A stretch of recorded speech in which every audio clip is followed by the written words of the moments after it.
Hello and welcome to part 1 of this new series on how to make a platformer game. So you're going to need two sprites, one called player and the other called ground. So you have a test ground. Today we're going to be making a platforming game. So you're going to need two variables. Delete the my variable first, xv and yv.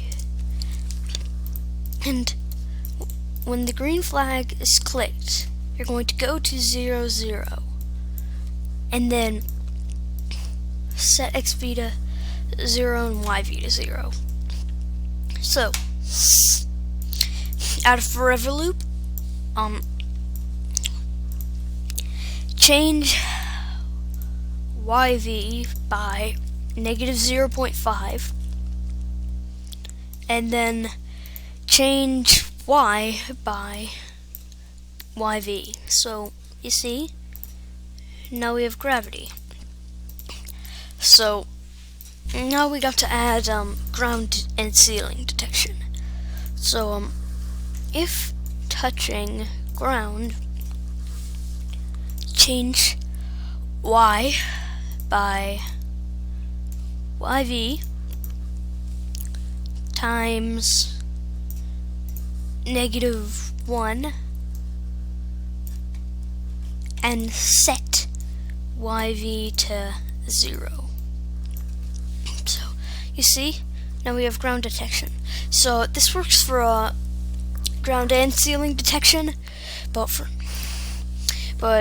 yeah. So we're gonna add a change y by -10, and then under that it's going to be an if statement. If touching ground, put another if inside that. If key up arrow is pressed, then you're going to set yv to 10. So now you see, we can jump, and it works perfectly. So now we need side movement. So we can do this pretty simple.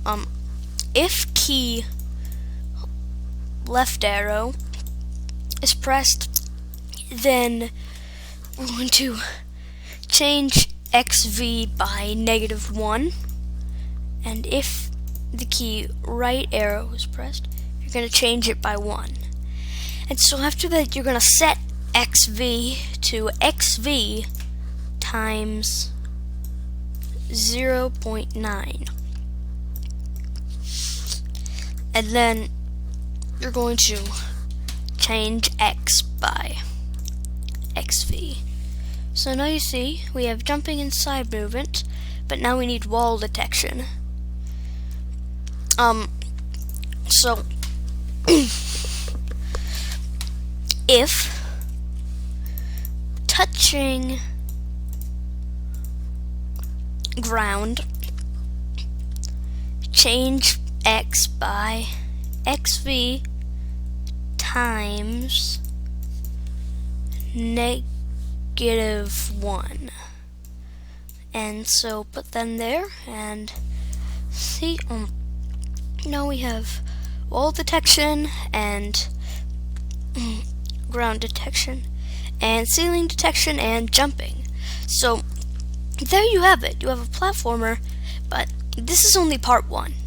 In the next tutorial, we will be adding slope detection and wall jumping. But for now, goodbye.